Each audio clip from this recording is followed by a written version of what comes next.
Harry Potter and the Prisoner of Azkaban, Chapter 7, The Boggart in the Wardrobe. Malfoy didn't reappear in classes until late on Thursday morning, when the Slytherins and Gryffindors were halfway through double potions. He swaggered into the dungeon, his right arm covered in bandages and bound up in a sling, acting, in Harry's opinion, as though he was the heroic survivor of some dreadful battle. "How is it, Draco?" simpered Pansy Parkinson. "Does it hurt much?" "Yeah," said Malfoy, putting on a brave sort of grimace. But Harry saw him wink at Crabbe and Goyle when Pansy had looked away. Settle down," said Professor Snape idly. Harry and Ron scowled at each other. Snape wouldn't have said "settle down" if they'd walked in late. He'd have given them detention. But Malfoy had always been able to get away with anything in Snape's classes. Snape was head of Slytherin House and generally favored his own students before all others. They were making a new potion today, a shrinking solution. Malfoy set up his cauldron right next to Harry and Ron so that they were preparing their ingredients on the same table. "Sir," Malfoy called, "Sir, I'll need help cutting up these daisy roots because of my arm." "Weasley, cut up Malfoy's roots for him," said Snape without looking up. Ron went brick red. "There's nothing wrong with your arm," he hissed at Malfoy. Malfoy smirked across the table. "Weasley, you heard Professor Snape. Cut up these roots." Ron seized his knife, put Malfoy's roots towards him, and began to chop them roughly, so that they were all different sizes. "Professor," drawled Malfoy, "Weasley's mutilating my roots, sir." Snape approached their table, stared down his hooked nose at the roots, then gave Ron an unpleasant smile from beneath his long, greasy black hair. "Change roots with Malfoy, Weasley." "But, sir—" Ron had spent the last quarter of an hour carefully shredding his own roots into exactly equal pieces. "Now," said Snape in his most dangerous voice. Ron shoved his own beautifully cut roots across the table at Malfoy, then took up the knife again. "And, sir, I'll need this shrivel fig skinned," said Malfoy, his voice full of malicious laughter. "Potter, you can skin Malfoy's shrivel fig," said Snape, giving Harry the look of loathing he always reserved just for him. Harry took Malfoy's shrivel fig as Ron set about trying to repair the damage to the roots he now had to use. Harry skinned the shrivel fig as fast as he could and flung it back across the table at Malfoy without speaking. Malfoy was smirking more broadly than ever. "Seen your pal Hagrid lately?" he asked them quietly. "None of your business," said Ron jerkily without looking up. "I'm afraid he won't be a teacher much longer," said Malfoy in a tone of mock sorrow. "Father's not very happy about my injury." "Keep talking, Malfoy, and I'll give you a real injury," snarled Ron. "He's complained to the school governors and to the Ministry of Magic. Father's got a lot of influence, you know, and a lasting injury like this—" He gave a huge fake sigh. "Who knows if my arm will ever be the same again."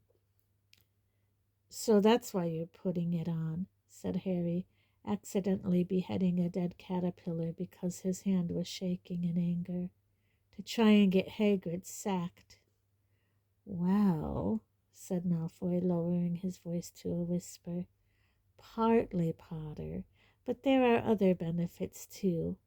Weasley, slice my caterpillars for me." A few cauldrons away, Neville was in trouble. Neville regularly went to pieces in potions lessons, It was his worst subject, and his great fear of Professor Snape made things 10 times worse. His potion, which was supposed to be a bright acid green, had turned orange. Longbottom, said Snape, ladling some up and allowing it to splash back into the cauldron so that everyone could see. Orange. Tell me, boy, does anything penetrate that thick skull of yours? Didn't you hear me say quite clearly that only one rat spleen was needed? Didn't I state plainly that a dash of leech juice would suffice? What do I have to do to make you understand, Longbottom? Neville was pink and trembling. He looked as though he was on the verge of tears. Please, sir, said Hermione. Please, I could help Neville put it right. I don't remember asking you to show off, Miss Granger, said Snape coldly, and Hermione went as pink as Neville. Longbottom, at the end of this lesson we will feed a few drops of this potion to your toad and see what happens. Perhaps that will encourage you to do it properly. Snape moved away, leaving Neville breathless with fear. Help me, he moaned to Hermione. Hey, Harry, said Seamus Finnegan, leaning over to borrow Harry's breath scales. Have you heard? Daily Prophet this morning. They reckon Sirius Black's been sighted. Where? Said Harry and Ron quickly. On the other side of the table, Malfoy looked up, listening closely. Not too far from here, said Seamus, who looked excited. It was a muggle who saw him. Course, she didn't really understand. The muggles think he's just an ordinary criminal, don't they? So she phoned the telephone hotline. By the time the Ministry of Magic got there, he was gone.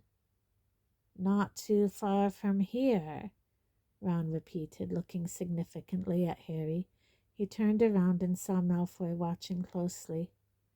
What, Malfoy? Need something else skinning? But Malfoy's eyes were shining malevolently, and they were fixed on Harry. He leaned across the table. Thinking of trying to catch Black single-handed, Potter? Yeah, that's right, said Harry offhandedly. Malfoy's thin mouth was curving in a mean smile. Of course, if it was me, he said quietly, I'd have done something before now. I wouldn't be staying in school like a good boy. I'd be out there looking for him. What are you talking about, Malfoy? Said Ron roughly. Don't you know, Potter? Breathed Malfoy, his pale eyes narrowed. Know what? Malfoy let out a low, sneering laugh. Maybe you'd rather not risk your neck, he said. Want to leave it to the Dementors, do you? But if it was me, I'd want revenge. I'd hunt him down myself. What are you talking about? Said Harry angrily. But at that moment Snape called, You should have finished adding your ingredients by now. This potion needs to stew before it can be drunk. Clear away while it simmers, and then we'll test Longbottom's. Crabbe and Goyle laughed openly while watching Neville sweat as he stirred his potion feverishly. Hermione was muttering instructions to him out of the corner of her mouth so that Snape wouldn't see. Harry and Ron packed away their unused ingredients and went to wash their hands and ladles in the stone basin in the corner. What did Malfoy mean? Harry muttered to Ron as he stuck his hands under the icy jet that poured from a gargoyle's mouth. Why would I want revenge on Black? He hasn't done anything to me yet. He's making it up, said Ron savagely. He's trying to make you do something stupid. The end of the lesson in sight, Snape strode over to Neville, who was cowering by his cauldron. Everyone gather around, said Snape, his black eyes glittering, and watch what happens to Longbottom's toad. If he has managed to produce a shrinking solution, it will shrink to a tadpole. If, as I don't doubt, he has done it wrong, his toad is likely to be poisoned. The Gryffindors watched fearfully. The Slytherins looked excited. Snape picked up Trevor the Toad in his left hand and dipped a small spoon into Neville's potion, which was now green. He trickled a few drops down Trevor's throat. There was a moment of hushed silence in which Trevor gulped. Then there was a small pop, and Trevor the Tadpole was wriggling in Snape's palm. The Gryffindors burst into applause. Snape, looking sour, pulled a small bottle from the pocket of his robe, poured a few drops on top of Trevor, and he reappeared suddenly, fully grown. 5 points from Gryffindor, said Snape, which wiped the smiles from every face. I told you not to help him, Miss Granger. Class dismissed. Harry, Ron, and Hermione climbed the steps to the entrance hall. Harry was still thinking about what Malfoy had said, while Ron was seething about Snape. 5 points from Gryffindor because the potion was all right. Why didn't you lie, Hermione? You should have said Neville did it all by himself. Hermione didn't answer. Ron looked around. Where is she? Harry turned too. They were at the top of the steps now, watching the rest of the class pass them, heading for the great hall and lunch. She was right behind us, said Ron, frowning. Malfoy passed them, walking between Crabbe and Goyle. He smirked at Harry and disappeared. There she is, said Harry. Hermione was panting slightly, hurrying up the stairs. One hand was clutching her bag. The other seemed to be tucking something down the front of her robes. How did you do that? Said Ron. What? Said Hermione, joining them. 1 minute you were right behind us, and next moment you were back at the bottom of the stairs again. What? Hermione looked slightly confused. Oh, I had to go back for something. Oh, no. A seam had split on Hermione's bag. Harry wasn't surprised. He could see that it was crammed with at least a dozen large and heavy books. Why are you carrying all these around with you? Ron asked her. You know how many subjects I'm taking, said Hermione breathlessly. Couldn't hold these for me, could you? But Ron was turning over the books she had handed him, looking at the covers. You haven't got any of these subjects today. It's only Defense Against the Dark Arts this afternoon. Oh, yes, said Hermione vaguely, but she packed all the books back into her bag just the same. I hope there's something good for lunch. I'm starving, she added, and she marched off towards the great hall. Do you get the feeling Hermione's not telling us something? Ron asked Harry. Professor Lupin wasn't there when they arrived at his first Defense Against the Dark Arts lesson. They all sat down, took out their books, quills, and parchment, and were talking when he finally entered the room. Lupin smiled vaguely and placed his tatty old briefcase on the teacher's desk. He was as shabby as ever, but looked healthier than he had on the train, as though he had had a few square meals. Good afternoon, he said. Would you please put all your books back into your bags? Today's will be a practical lesson. You will only need your wands. A few curious looks were exchanged as the class put away their books. They had never had a practical Defense Against the Dark Arts before, unless you counted the memorable class last year when their old teacher had brought a cage full of pixies to class and set them loose. Right then, said Professor Lupin when everyone was ready. If you'd follow me. Puzzled but interested, the class got to its feet and followed Professor Lupin out of the room. He led them along the deserted corridor and around a corner, where the first thing they saw was Peeves the poltergeist, who was floating upside down in midair and stuffing the nearest keyhole with chewing gum. Peeves didn't look up until Professor Lupin was 2 feet away. Then he wiggled his curly-toed feet and broke into song. Loony loopy loopin', Peeves sang. Loony loopy loopin', loony loopy loopin'. Rude and unmanageable as he almost always was, Peeves usually showed some respect towards the teachers. Everyone looked quickly at Professor Lupin to see how he would take this. To their surprise, he was still smiling. "I'd take that gum out of the keyhole if I were you, Peeves," he said pleasantly. "Mr. Filch won't be able to get in to get his brooms." Filch was the Hogwarts caretaker, a bad-tempered, failed wizard who waged a constant war against the students, and indeed Peeves. However, Peeves paid no attention to Professor Lupin's words except to blow a loud wet raspberry. Professor Lupin gave a small sigh and took out his wand. "This is a useful little spell," he told the class over his shoulder. "Please watch closely." He raised the wand to shoulder height, said, "Wadiwasi," and pointed it at Peeves. With the force of a bullet, the wad of chewing gum shot out of the keyhole and straight down Peeves's left nostril. He whirled right way up and zoomed away, cursing. "Cool, sir," said Dean Thomas in amazement. "Thank you, Dean," said Professor Lupin, putting his wand away again. "Shall we proceed?" They set off again, the class looking at shabby Professor Lupin with increased respect. He led them down a second corridor and stopped right outside the staff room door. "Inside, please," said Professor Lupin, opening it and standing back. The staff room, a long paneled room full of old mismatched chairs, was empty except for one teacher.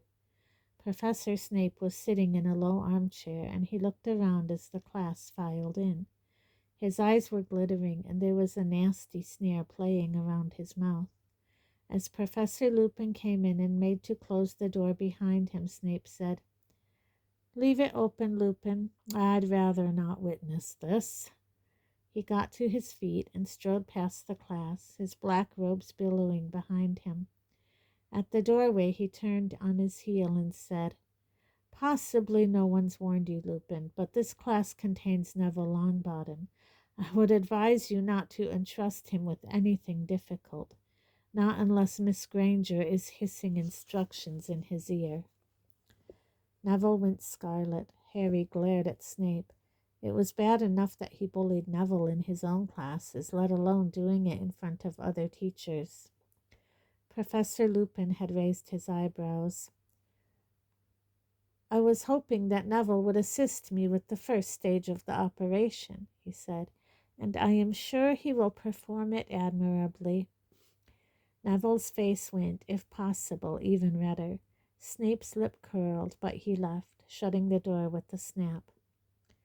"Now then," said Professor Lupin, beckoning the class towards the end of the room, where there was nothing except an old wardrobe in which the teachers kept their spare robes. As Professor Lupin went to stand next to it, the wardrobe gave a sudden wobble, banging off the wall. "Nothing to worry about," said Professor Lupin calmly, as a few people jumped backwards in alarm. "There's a Boggart in there." Most people seemed to feel that this was something to worry about. Neville gave Professor Lupin a look of pure terror, and Seamus Finnegan eyed the now rattling doorknob apprehensively. "Boggarts like dark enclosed spaces," said Professor Lupin. "Wardrobes, the gaps beneath beds, the cupboards under sinks. I once met one that had lodged itself in a grandfather clock. This one moved in yesterday afternoon, and I asked the headmaster if the staff would leave it to give my third years some practice. So the first question we must ask ourselves is, what is a Boggart?" Hermione put up her hand. "It's a shapeshifter," she said. "It can take the shape of whatever it thinks will frighten us most." "Couldn't have put it better myself," said Professor Lupin, and Hermione glowed. "So the Boggart sitting in the darkness within has not yet assumed a form. He does not yet know what will frighten the person on the other side of the door. Nobody knows what a Boggart looks like when he is alone, but when I let him out, he will immediately become whatever each of us most fears. This means," said Professor Lupin, choosing to ignore Neville's small splutter of terror, "that we have a huge advantage over the Boggart before we begin. Have you spotted it, Harry?" Trying to answer a question with Hermione next to him, bobbing up and down on the balls of her feet with her hand in the air, was very off-putting, but Harry had a go. Because there are so many of us, it won't know what shape it should be?" "Precisely," said Professor Lupin, and Hermione put her hand down, looking a little disappointed. "It's always best to have company when you're dealing with a Boggart. He becomes confused. Which should he become, a headless corpse or a flesh-eating slug? I once saw a Boggart make that very mistake, tried to frighten two people at once and turned himself into half a slug. Not remotely frightening. The charm that repels a Boggart is simple, yet it requires force of mind. You see, the thing that really finishes a Boggart is laughter. What you need to do is force it to assume a shape that you find amusing. We will practice the charm without wands first. After me, please. Ridiculous." "Ridiculous," said the class together. "Good," said Professor Lupin. "Very good. But that was the easy part, I'm afraid. You see, the word alone is not enough, and this is where you come in, Neville." The wardrobe shook again, though not as much as Neville, who walked forward as though he was heading for the gallows. "Right, Neville," said Professor Lupin. "First things first. What would you say is the thing that frightens you most in the world?" Neville's lips moved, but no noise came out. "Didn't catch that, Neville. Sorry," said Professor Lupin cheerfully. Neville looked around rather wildly, as though begging someone to help him, then said, in barely more than a whisper, "Professor Snape." Nearly everyone laughed. Even Neville grinned apologetically. Professor Lupin, however, looked thoughtful. "Professor Snape. Neville, I believe you live with your grandmother?" Yes," said Neville nervously, "but I don't want the Boggart to turn into her either." No, you misunderstand me," said Professor Lupin, now smiling. "I wonder, could you tell us what sort of clothes your grandmother usually wears?" Neville looked startled, but said, "Well, always the same hat, a tall one with a stuffed vulture on top, and a long dress, green normally, and sometimes a fox fur scarf." "And a handbag?" prompted Professor Lupin. "A big red one," said Neville. "Right then," said Professor Lupin. "Can you picture those clothes very clearly, Neville? Can you see them in your mind's eye?" "Yes," said Neville uncertainly, plainly wondering what was coming next. "When the Boggart bursts out of this wardrobe, Neville, and sees you, it will assume the form of Professor Snape," said Lupin, "and you will raise your wand thus and cry, 'Ridiculous!' and concentrate hard on your grandmother's clothes. If all goes well, Professor Boggart Snape will be forced into that vulture-topped hat, that green dress, that big red handbag." There was a great shout of laughter. The wardrobe wobbled more violently. "If Neville is successful, the Boggart is likely to turn his attention to each of us in turn," said Professor Lupin. "I would like all of you to take a moment now to think of the thing that scares you most and imagine how you might force it to look comical." The room went quiet. Harry thought, what scared him most in the world? His first thought was Lord Voldemort. Voldemort returned to full strength. But before he had even started to plan a possible counterattack on a Boggart Voldemort, a horrible image came floating to the surface of his mind. A rotting, glistening hand slithering back beneath a black cloak, a long, rattling breath from an unseen mouth, then a cold so penetrating it felt like drowning. Harry shivered and looked around, hoping no one had noticed. Many people had their eyes shut tight. Ron was muttering to himself, "Take its legs off." Harry was sure he knew what that was about. Ron's greatest fear was spiders. Everyone ready?" said Professor Lupin. Harry felt a lurch of fear. He wasn't ready. How could you make a Dementor less frightening? But he didn't want to ask for more time. Everyone else was nodding and rolling up their sleeves. "Neville, we're going to back away," said Professor Lupin. "Let you have a clear field, all right? I'll call the next person forward. Everyone back now so Neville can get a clear shot." They all retreated, backing against the walls, leaving Neville alone beside the wardrobe. He looked pale and frightened, but he had pushed up the sleeves of his robes and was holding his wand ready. "On the count of 3, Neville," said Professor Lupin, who was pointing his own wand at the handle of the wardrobe. 1, 2, 3, now." A jet of sparks shot from the end of Professor Lupin's wand and hit the doorknob. The wardrobe burst open. Hook-nosed and menacing, Professor Snape stepped out, his eyes flashing at Neville. Neville backed away, his wand up, mouthing wordlessly. Snape was bearing down upon him, reaching inside his robes. "Ridiculous!" squeaked Neville. There was a noise like a whip crack. Snape stumbled.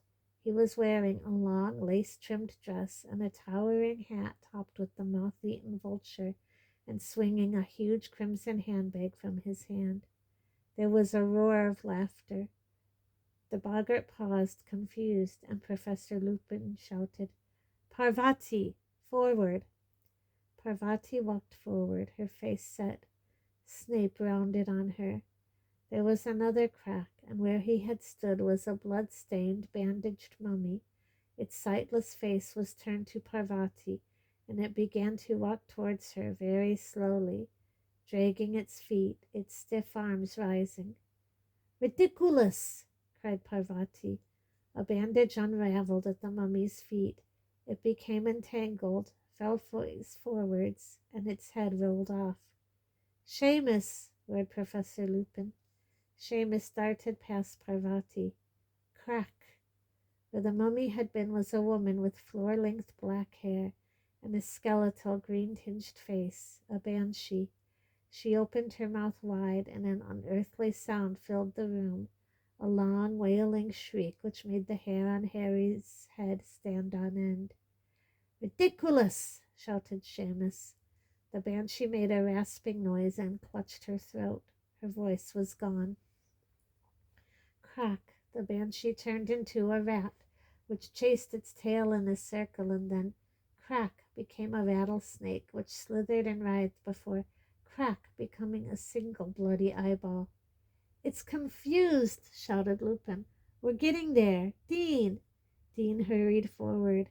Crack! The eyeball became a severed hand, which flipped over and began to creep along the floor like a crab. "Ridiculous!" yelled Dean. There was a snap, and the hand was trapped in a mousetrap. "Excellent! Ron, you next!" Ron leaped forward. Crack! Quite a few people screamed. A giant spider, 6 feet tall and covered in hair, was advancing on Ron, clicking its pincers menacingly. For a moment Harry thought Ron had frozen. Then, "Ridiculous!" bellowed Ron, and the spider's legs vanished. It rolled over and over. Lavender Brown squealed and ran out of its way, and it came to a halt at Harry's feet. He raised his wand, ready, but— "Here!" shouted Professor Lupin suddenly, hurrying forward. Crack! The legless spider had vanished. For a second everyone looked wildly around to see where it was. Then they saw a silvery white orb hanging in the air in front of Lupin, who said, "Ridiculous!" almost lazily. Crack! "Forward, Neville, and finish him off," said Lupin, as the Boggart landed on the floor as a cockroach.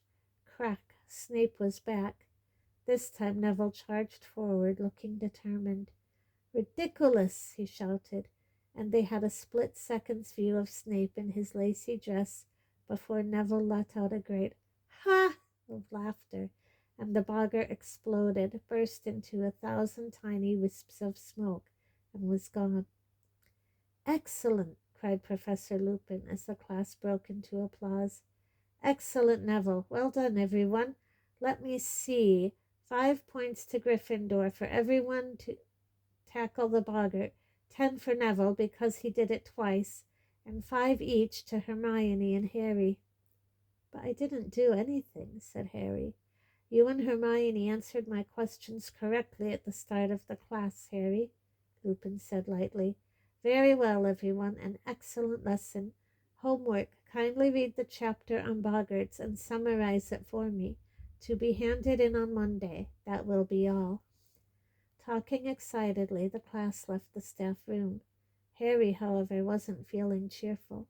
Professor Lupin had deliberately stopped him tackling the Boggart. Why? Was it because he'd seen Harry collapse on the train and thought he wasn't up to much? Had he thought Harry would pass out again? But no one else seemed to have noticed anything. "Did you see me take out the banshee?" shouted Seamus. "And the hand," said Dean, waving his own around. "And Snape in that hat. And my mummy. I wonder why Professor Lupin's frightened of crystal balls," said Lavender thoughtfully. "That was the best defense against the dark arts lesson we've ever had, wasn't it?" said Ron excitedly as they made their way back to the classroom to get their bags. "He seems a very good teacher," said Hermione approvingly, "but I wish I could have had a turn with the Boggart." "What would it have been for you?" said Ron, sniggering. "A piece of homework that only got 9 out of 10.